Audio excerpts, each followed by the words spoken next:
I spent this semester at Dublin Junior High. Dublin, Texas is located about 75 miles southwest of Fort Worth.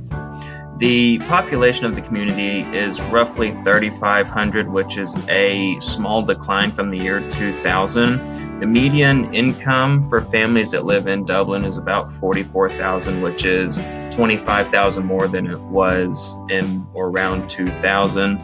The community support for I was curious to know how the community viewed education. I've grown up around Dublin, Texas, so I have a little bit of an understanding, but once I actually got over there, the community as a whole supports education along with extracurricular activities.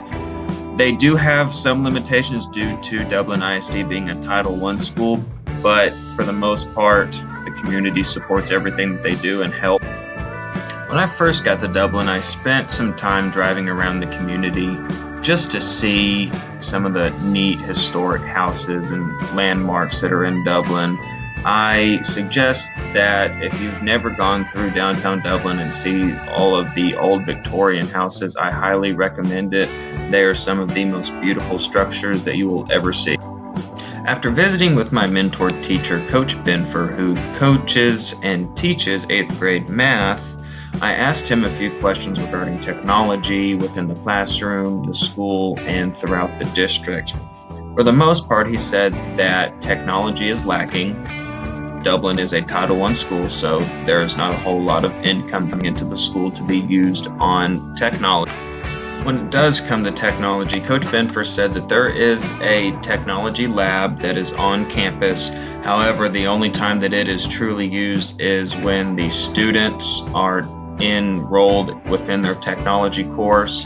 So that is about the only time that they are able to get on a piece of technology such as a computer. They do not have personal laptops or iPads. Due to the lack of funding that this school does receive, students are not allowed to take home their textbooks.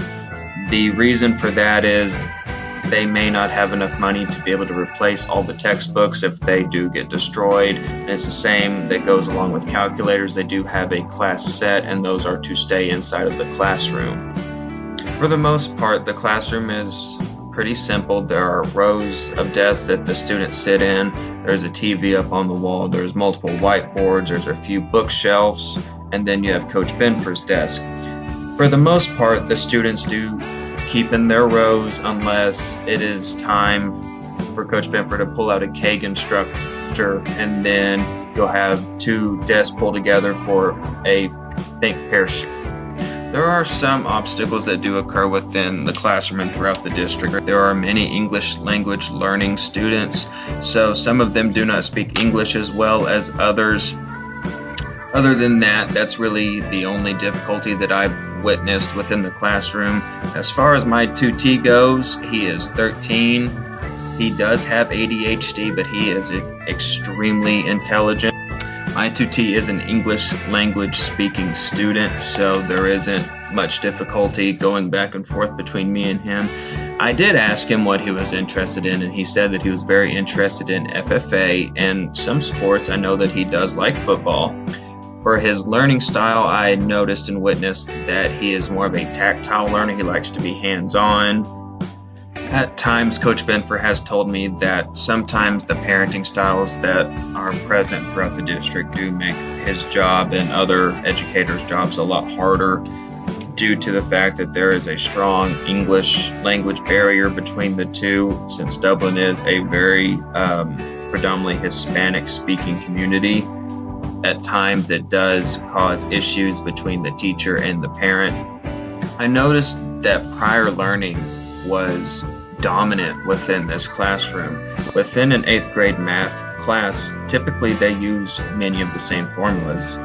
The difference is it may be used for a different problem or a different worksheet, but the prior learning from previous math lessons helps these students understand and comprehend these math problems and formulas better, which helps them learn better. Coach Benfer is very big on 3 key factors for instructional implications, and that is engagement, repetition, and error correction. Within engagement, he's able to engage with the students to help guide them to finding the best way to solve that problem. Over time, repetition also helps because these students are doing the same problems over and over, and this will help them. And after the engagement and repetition, he is very big on error correction. At the end of each problem, after each section, he will bring the class together. They will talk about the answers and why they chose that answer. Now, if the answer is correct, he will tell them good job. However, if the answer is incorrect, he will go step by step and find where the students are missing so that they can get that corrected for the next time.